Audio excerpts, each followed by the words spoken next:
Namu Myoho Renge Kyo.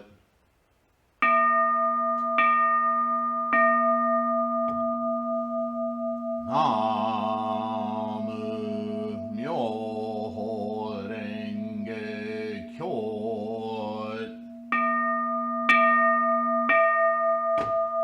Namu Myoho Renge Kyo.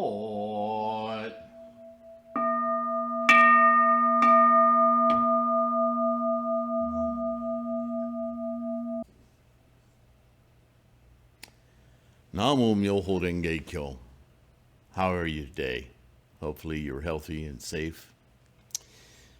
As promised, I'm going to start from a different book, still from the that long titled of the Nichiren Shu Worldwide Propagation Association Society, where there it is, Overseas Propagation Promotion Association, Shinjuku, Tokyo, Japan.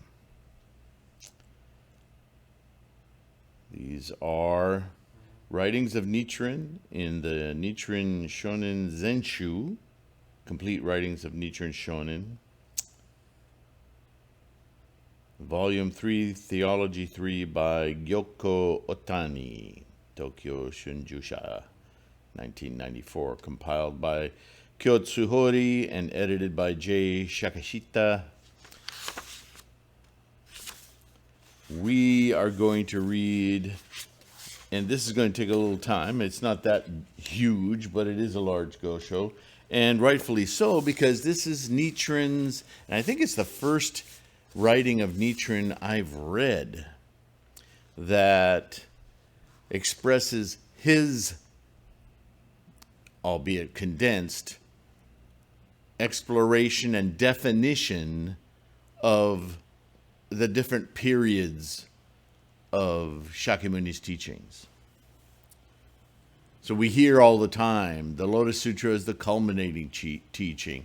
All the prior teachings were provisional, so on and so forth. And we've heard them named countless times, the Tripitaka, the semblance period, the perfect teaching, the wisdom teaching, so on and so forth. In this Gosho, Nichiren is going to dissect that a bit. And I think for many students of Buddhism, especially those who focused either solely or largely on Nichiren's writings, this is kind of a gap that's referred to, but not much is known about. And don't misunderstand me, there's plenty of literature and sutras to be found online in libraries, on Amazon, regarding like the BDK library, very large libraries of earlier teachings of Shakyamuni's. Even the Lotus Sutra, different translations. That's how I found different translations. Albeit you have to always be aware, especially if you're using the internet, what the source is, right?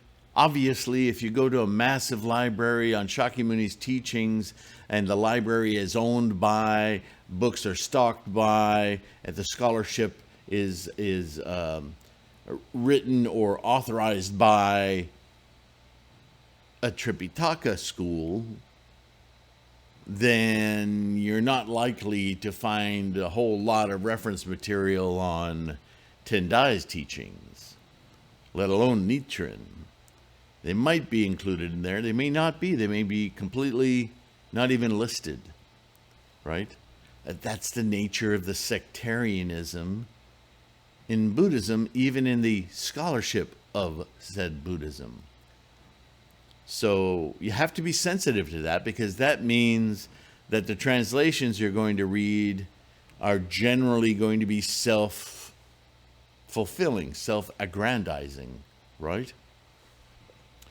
So anyway, that, whether you've delved into that on your own or that's something you've just heard, these are Nichiren's words on this subject. By no means comprehensive, but at least he addresses these. This is called an outline of all the teachings of Buddhahood. So it's not an in-depth study, but still, it's a constructive relationship of what those teachings were focused on. And obviously, since Nichiren is writing it, he's going to make it clear how he's placed them, how Tendai placed them, how in the scholarship of Buddhism over thousands of years, how and where and why these are placed in the order, the 5 periods of Shakyamuni's teachings. They're not just placed there out of punishment or a way of self-aggrandizing, right? Nichiren never does that. So, let's see what Nichiren has to say, and I'll stop talking. The 4 doctrinal teachings of the 5 periods, right? The 4 doctrinal teachings are the Tripitaka teaching, the common teaching, the distinct teaching, and the perfect teaching. So there's all kinds of divisions in Buddhism, right? There's the 5 periods, there's the Hodo, the Sanron, there are sectarians, but then there are groupings of levels of teaching which identify early, more matured, more intellectual, or deeper dives, more developed, and ultimately the goal, the absolute teaching, the reason all the other ones, you've heard this before, right?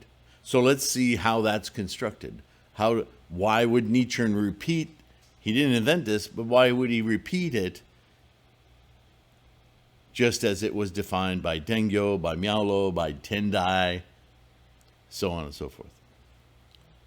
The Tripitaka teachings, right? Arguably the earliest sets of teachings that spread, remember, orally throughout India and into the south of India, out into the island nations below in Asia, like Sri Lanka or Burma, or what's it called today? They keep changing the name of it. What the heck is it called? It's been in the news not that long ago. Anyway, and slowly makes its way around the continent to Korea and then to Japan. Also, though, the more popular, the more talked about route through the north of India, around and over the Himalayas, a very treacherous journey into China and beyond, Pakistan, so on and so forth. And then the north of China into the south of China, and by that path out to Japan, right? Mongolia, so on. So the Tripitaka teachings, very well known. They were the earliest teachings. To begin with, Nichiren describes, the Tripitaka teaching refers to that found in the Agama Sutras in Hinayana Buddhism. Already, we have a cleared up definition. We've heard him talk about the Agama Sutras like they were separate from the Hinayana Sutras, right? We've heard this many times in many Goshos we've read. But here he's defining it more clearly. The Tripitaka teachings are found in the Agama Sutras in Hinayana Buddhism. So the specific sutras, the words of Shakyamuni, are the Agama Sutras. They are the basis of sects Hinayana, smaller vehicle Hinayana Buddhism. And they're labeled Tripitaka, as you will find out in the next sentence. The purpose of the Agama Sutras is an explanation of the 6 realms of existence: hell, hunger, animality, anger, anger, tranquility or nin or humanity, and rapture. So not all 10 of the realms, but the first 6. That's their purpose, exploring, as I've explained in my own way, the early teachings being just getting human beings to understand not only how their mind works, but how their mind functions with their body, their life, their actions, their behavior, their relationships. How does the mind function in regard to all of these attributes of a human being, a sentient mind? Yes?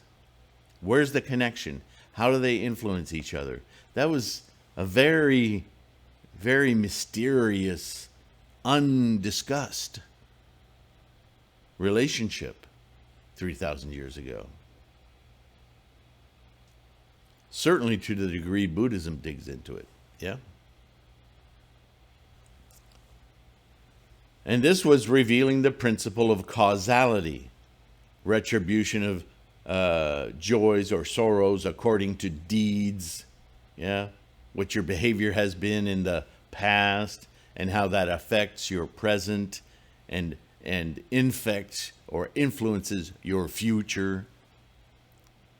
Right? Those are the early teachings. Within the 6 realms.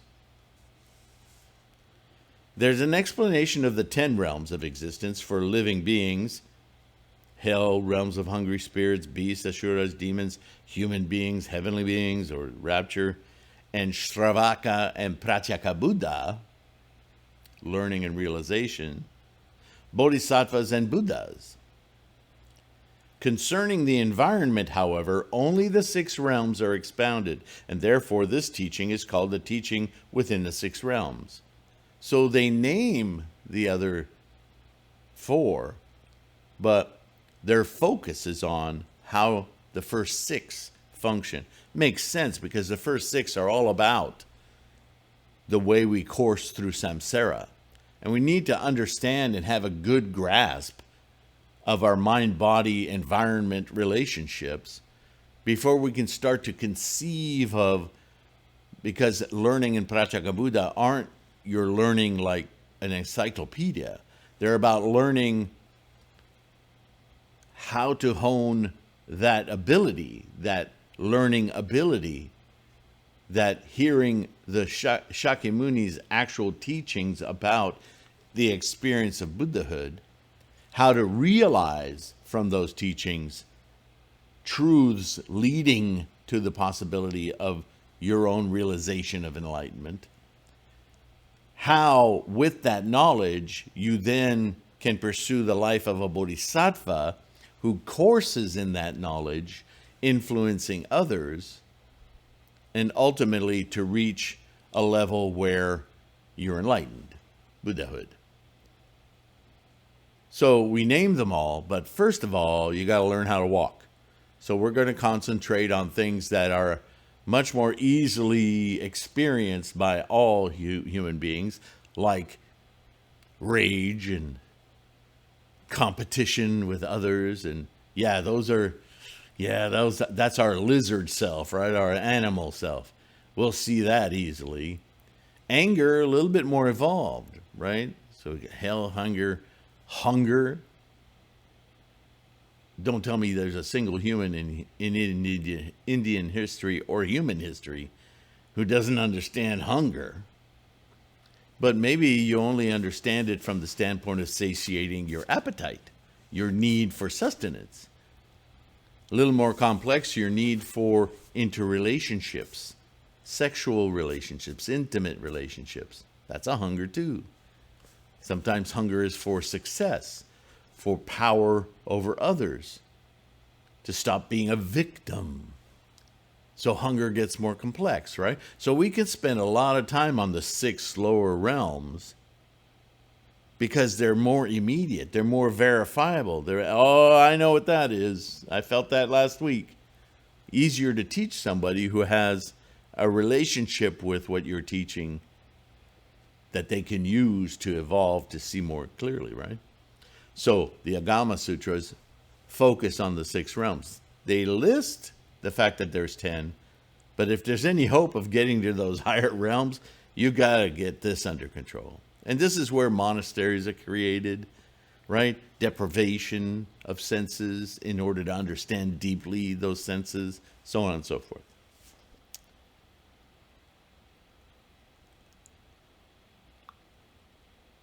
Concerning the environment, however, only the 6 realms are expounded. That's interesting that he says environment, right? Because we externalize everything.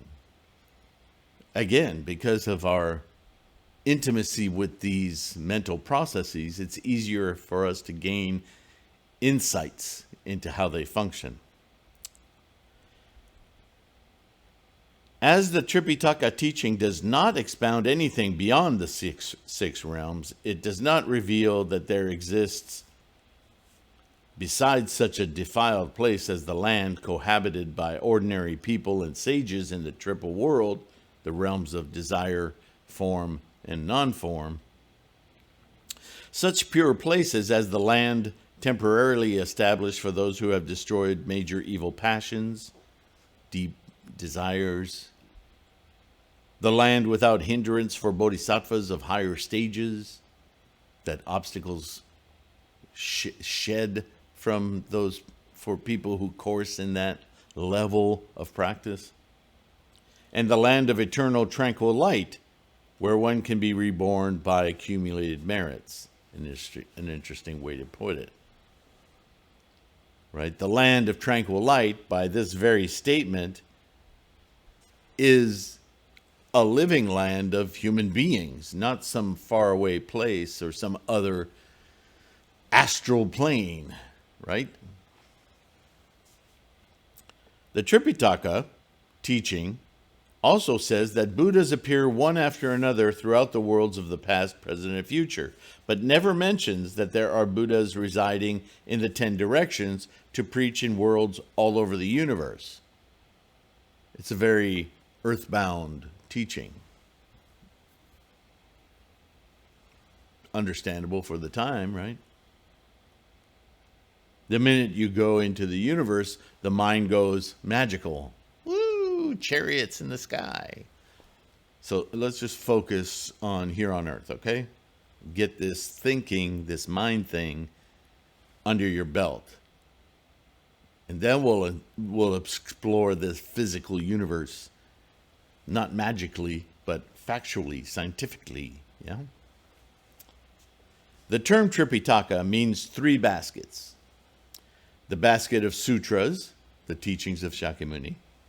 The basket of monastic rules, of course, because if we're going to learn how the mind works and how it interrelates with everything you experience, we're just going to have to cut you off from desires that control you entirely, right?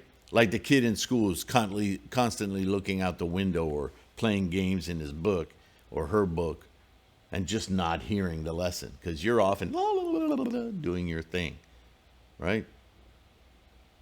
If you're super hungry in class, how likely are you that the teacher will look like a chocolate bar or something? You won't be able to focus on the lesson, right? It's simple, straightforward. And the third basket, the basket of commentaries. And that would generally be those who are teachers, who are exploring and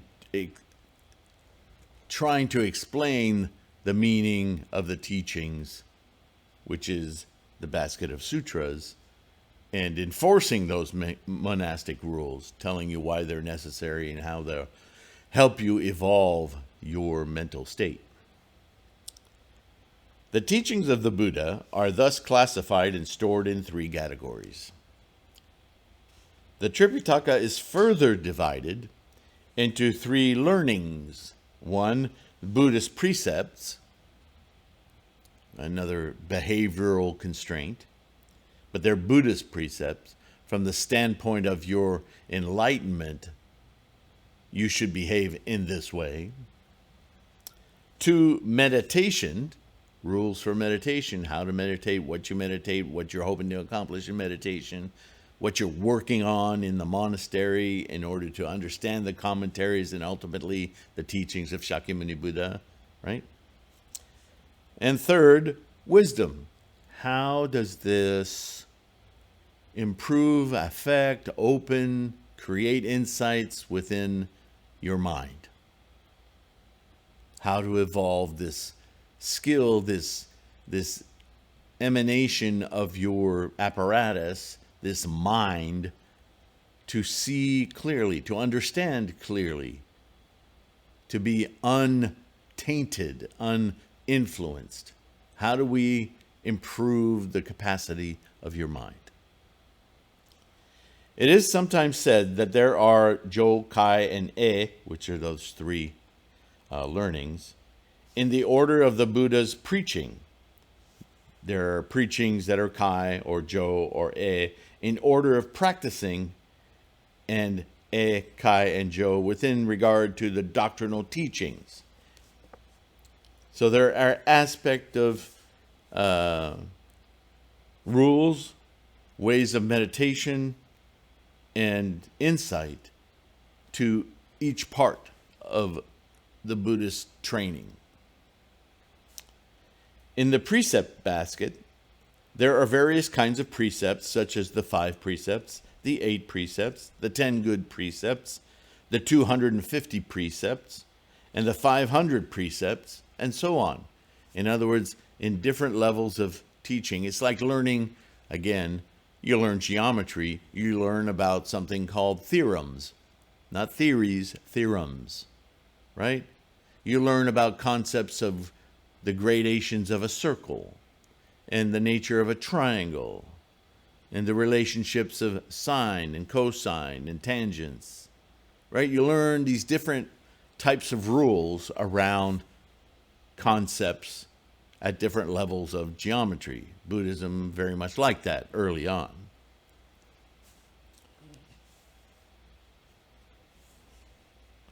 In the meditation basket, there are such meditations as the ambiguous meditation, the pure meditation, the meditation without delusions, and so on. So same thing with meditation.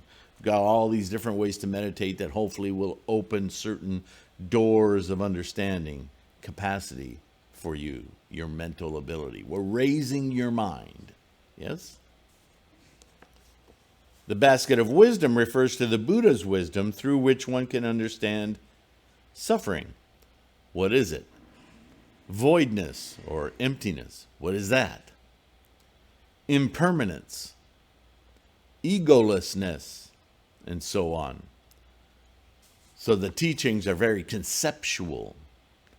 And with these other doors we're opening in your capacity, you can apply those insights into insights of the very nature of being. Yeah? So speaking of the comparative superiority among the 3 learnings, those who only observe the Buddhist precepts are ordinary people who were born in the realm of human beings or heaven or rapture, looking for enlightenment or great satisfaction, right? Like an orgasm. And don't laugh, that's actually used in many Hindu religions as pointing to that sense of timelessness and bliss. The region of the desires in the triple world. Those who do not observe the precepts but practice only meditation can gain the merit of observing precepts due to the merit of the practicing of meditation. So the precepts is the lowest level of teachings. It's like if people follow rules, life will get better and they'll get more capacity. But if you study all these types of meditation, those precepts will naturally develop. Your understanding of them and your implementation of them will come from these meditations we teach.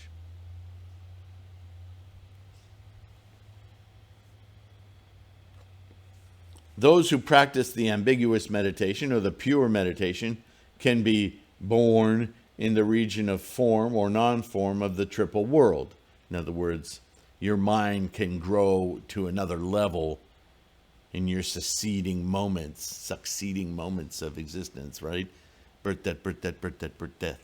Technically, there's no past. That's dead. That's gone.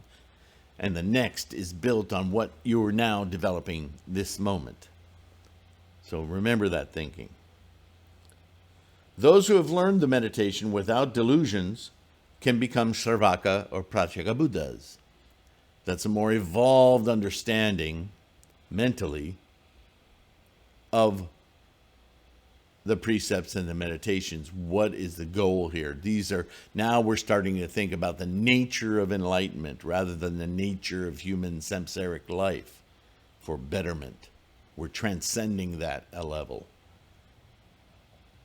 And they can be liberated from the delusions in view and thought and turn the body to ashes and annihilate consciousness. So this is an interesting translation. And I have a bit of issue with it because I think it can be very misleading. The idea of turning body to ashes is simply to understand our attachment to bodiness, and that our focus of mind shouldn't be on self-preservation, right? This analogy is made throughout Buddhism. At the expense of your life. Don't die. That's the nature of commitment and the nature of our attachments, primarily, certainly in the 6 realms. If we reach the 7th and 8th realm of Sravaka and Pratyeka Buddha, learning and realization, we start to discard or not pay attention to the avarice and desires and attachment bodily, not just the body, but the body entirely as an apparatus. And we begin to understand the functional relationships between all things. Annihilating consciousness really should say annihilating ego, because without consciousness there is no enlightenment. Enlightenment is the 9th consciousness.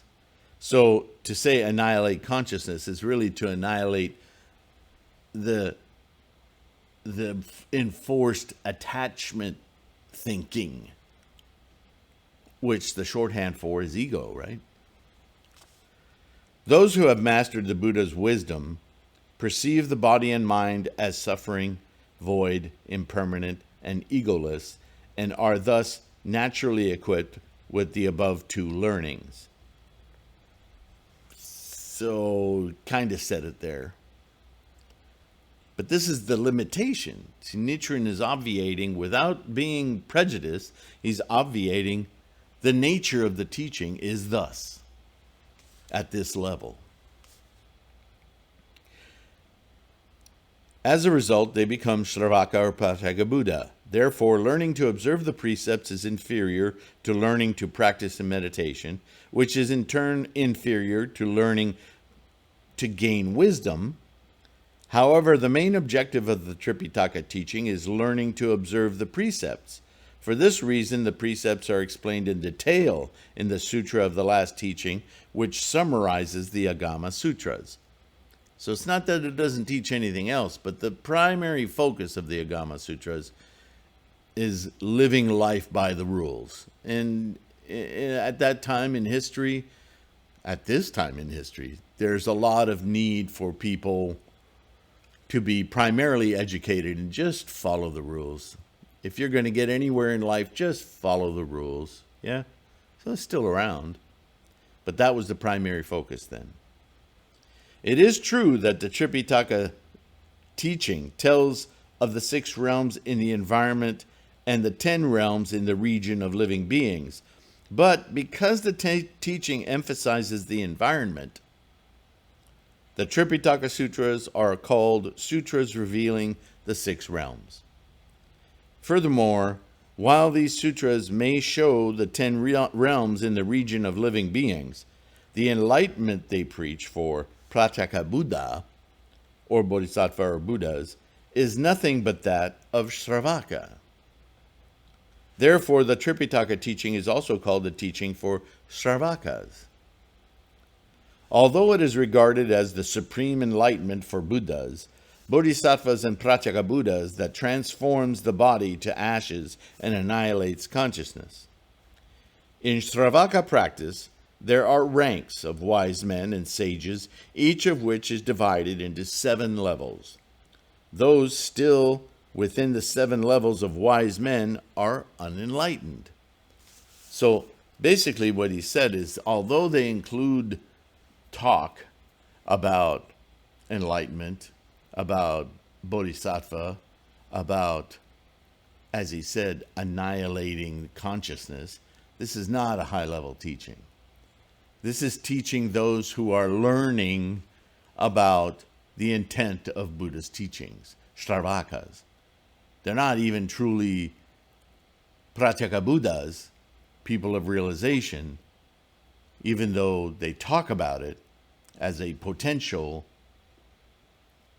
in the realm of living beings, of personal practice. They're really only talking about students, learners, right? Hearing the Buddha's teachings. The 7 wise men, those who have knowledge, who have finally gotten to that point where they're qualified to listen to and understand to a degree the teachings of Shakyamuni Buddha. They have 3 wisdom and 4 virtuous roots.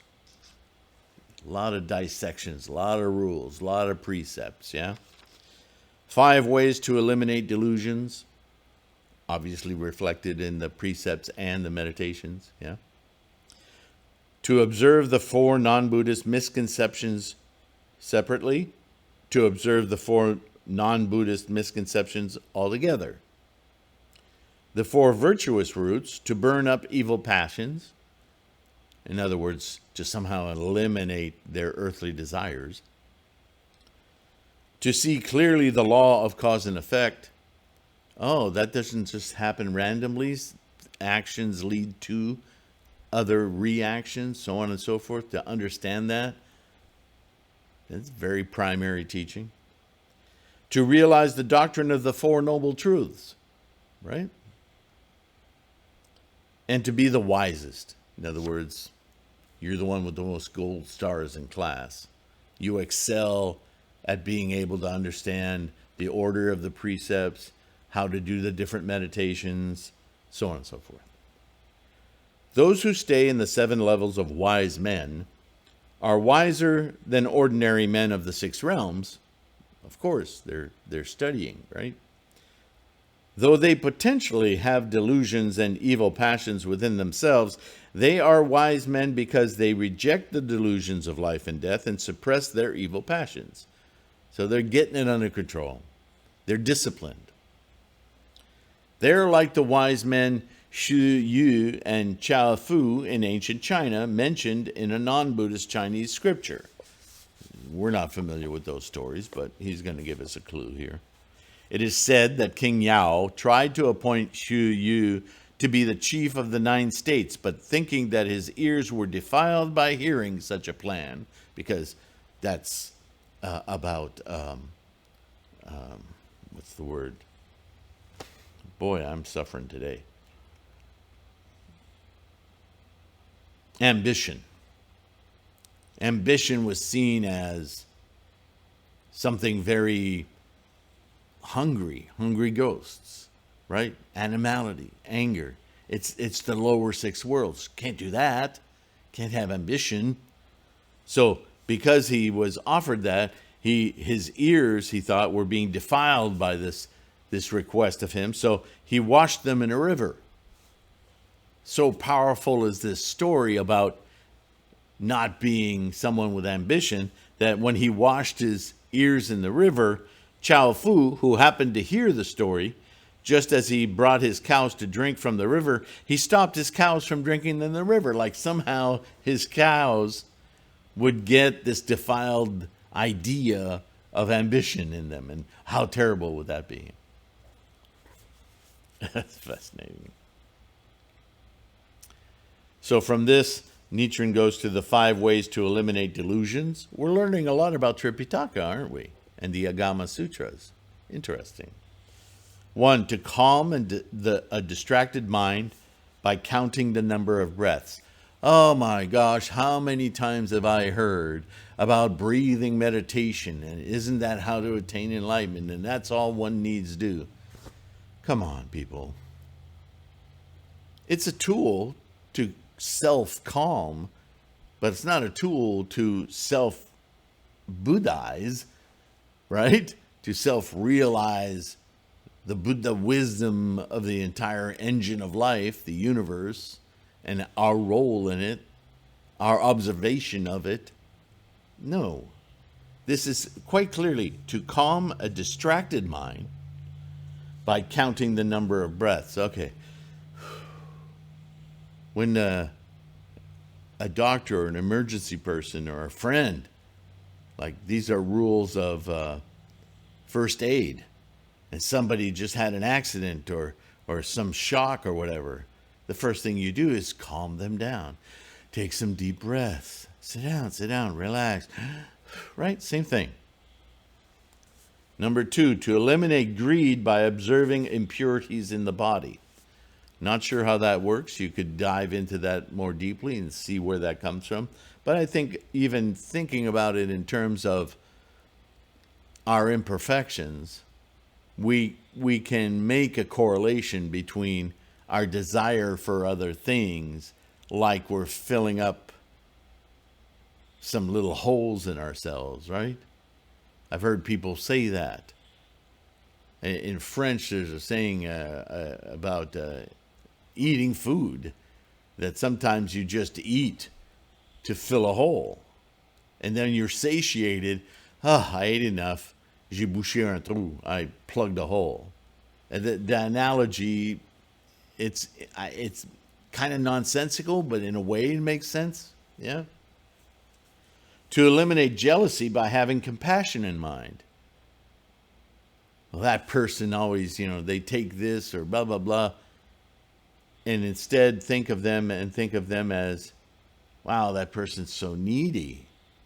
Or they cause so much harm to themselves by just the way they treat the people around them or the land around them. They cause their own misery. How sad.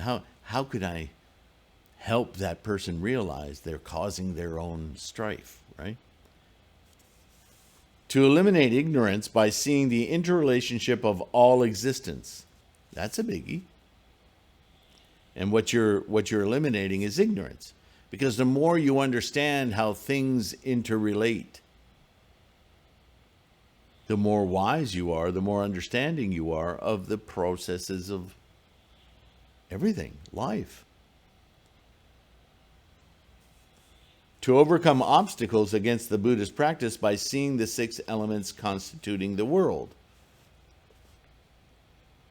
This is also called Nembutsu. Remember that term? Take that apart for a minute, that term. Nembutsu. Butsu, we always see in words indicating Buddhahood. So what does Nem mean? Nembutsu. To be absorbed in seeing the Buddha.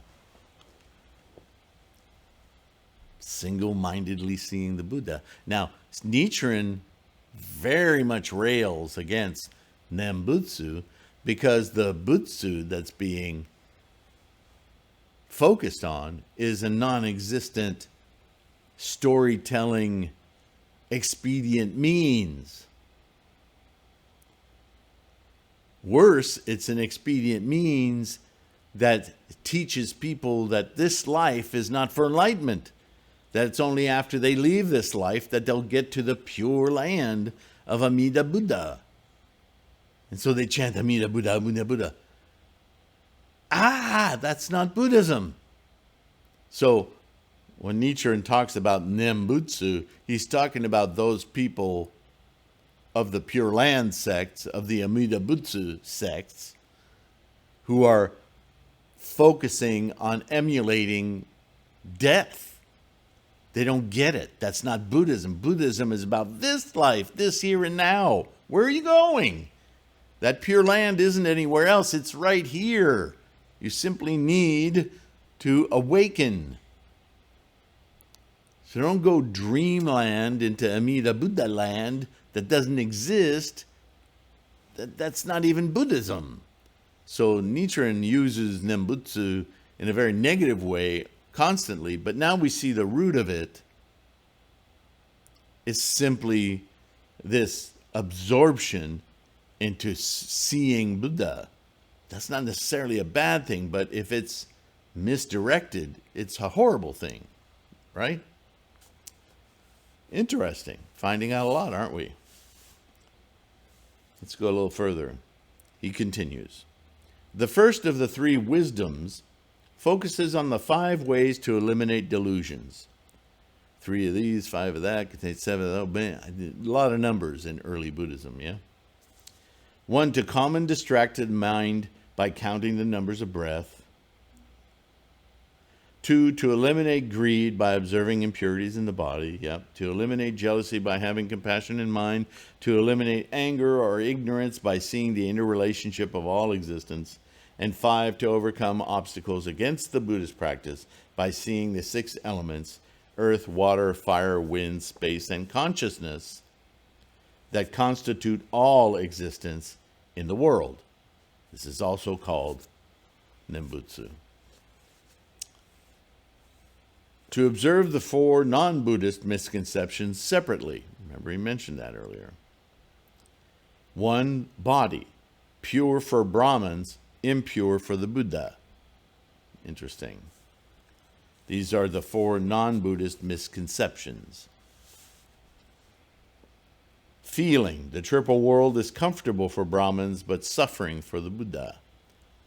So this is obviously a tit for tat of the prevailing philosophies of India at the time, all Brahmanic,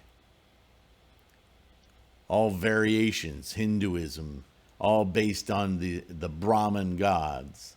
And the Brahman perspective of perfection that isn't available to us, but dictates us, comes from without us, versus Buddha, who says, okay, let's start from the basics. You all believe that life is stressful, or shorthand, suffering. So they assign that to Buddha. The misconceptions from a non-Buddhist is that the Brahmins are comfortable all over the universe, sky, land, right? All those deities and gods in Brahmanic religion are like container gods. They don't experience. They create experience. Whereas Buddha's all about suffering, right? You ever heard that? Oh, I'm a Buddhist. Oh, you're all about all life is suffering. How depressing. No. You don't understand at all, right? The third one, mind. Permanent for Brahmins. The mind exists throughout all time space. Impermanent for the Buddha. Right? We talk about that a lot. And all phenomena, finally, number 4. The existence of a self for Brahmins constantly abides in the universe. And for Buddha, there's no self. That's a primary illusion. So think about how Buddha was received in that environment in India. Yeah. Secondly, there are 4 ways of observing the 4 non-Buddhist misconceptions separately and refuting them. The first misconception focuses on the condition of the body, namely that Brahmins regard the flesh as clean while the Buddha sees it as impure. Impure, again, that's an English translation. Really, the Buddha doesn't see the flesh as impure so much as he sees it as a distraction from enlightenment. And that way, impure. Do you see? The second concerns the condition of feeling, where Brahmins regard the triple world as comfortable, while the Buddha sees it as anxiety and stress, and right? The third centers on the condition of the mind, that Brahmins regard the mind as permanent, while the Buddha sees it as impermanent, right? No bag of bob, no box of Betty. It goes on from lifetime to lifetime. Yeah. That would require an existing mind, or as the Christians like to call it, a soul, or I think the Jews and the Muslims do too. Whatever. Brahmins insisted on the eternity of mind, the comfort of the triple world, the existence of a self in all living beings, and the purity of body. On the other hand, the Buddha, denying all these, expounded that the triple world is a state of stress and anxiety. The body is an impure dedication. That's not where enlightenment is. The mind is impermanent. It's only here while you're sentient as this apparatus. It's an emergent property. And all beings have no self. In other words, we are a process of life. We are not a thing in itself. That's why there's no permanence to anything, including a mind. Thirdly, to observe all the four misconceptions together means to observe the four conceptions in each of the four conditions, to observe the four conditions within each of the four conceptions, and finally, to observe the four conditions with the four conceptions as a whole. In short, the suffering, impurity, impermanence, and egolessness, which were also shown in observing the four misconceptions separately, are practiced and observed all together here. Next, the first way in the four virtuous roots, namely to burn up evil passions, means to try to evaporate evil passions by wisdom, as when firewood lit by a fire generates heat and smoke. A fire is likened to wisdom, and firewood means evil passions. So you bring to light the delusions of passions that are not life-affirming, that take you away from your enlightenment, yeah? I don't want to go on too long here. Let's see if I can get through this part, and we'll take a break. The second way to see clearly the law of cause and effect is thus named because one can perceive in detail the law of cause and effect in the world and in Buddhism as if one is seeing through everything clearly from the vantage of mountaintops high above the clouds. And this is when I make that analogy. We become observers of the process instead of wrapped around in the waves and the rapids and hitting rocks. We stand beside the rapids and appreciate the same power without being completely immobilized by it. The ranks between the 5 ways to eliminate delusions, which is the first of the 3 wisdoms, to the way of seeing clearly the law of cause and effect, and retrogressive. If one commits evil deeds due to bad karma, one cannot avoid falling into the evil realms. However, those who can see clearly the law of cause and effect will not lose their virtuous roots, even if they fall back into the evil realms, because they'll understand what happened. They won't just follow along and doomed to repeat. They will learn and they will see and they observe. The third way, i.e., to realize the doctrine of the Four Noble Truths, is the rank in which one can never fall back to the evil realms because it means one is higher than the top of the mountain. So finally learn to avoid falling into those traps that suck you in. You know, this is, I don't know if I should bring it up again. It's getting rid of bad habits. Let's just put it that way. Being wise enough, observant enough, that you don't allow yourself to fall into bad habits before you go, oh, damn, I did a bad thing again, right? A little bit more wisdom. The fourth way, i.e., to be the wisest in the world, is the most excellent of all the unenlightened ranks. Those in this rank are categorized within the rank of wise men.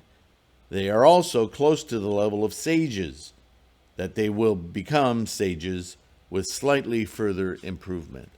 So they're really good students. They got a degree, right?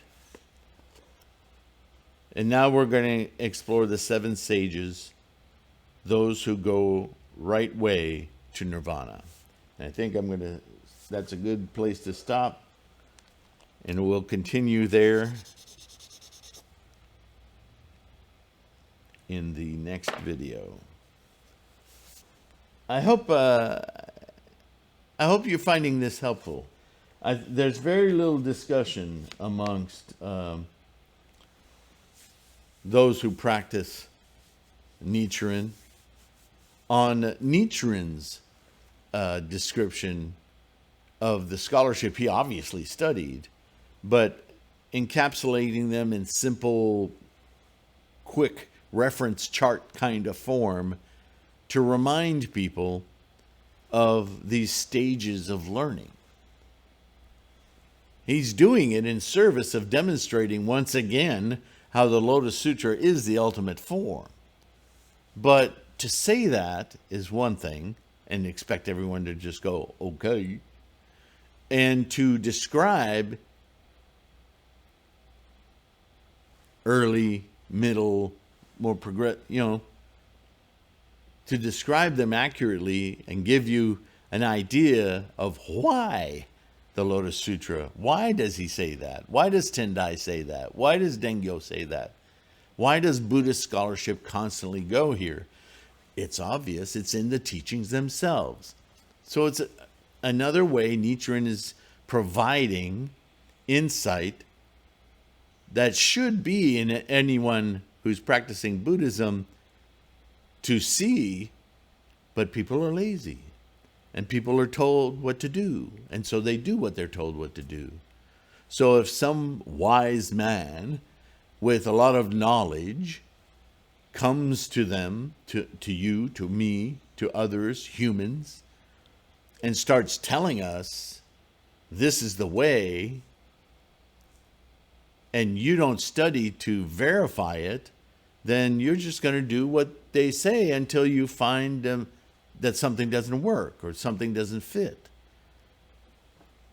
Human beings, right?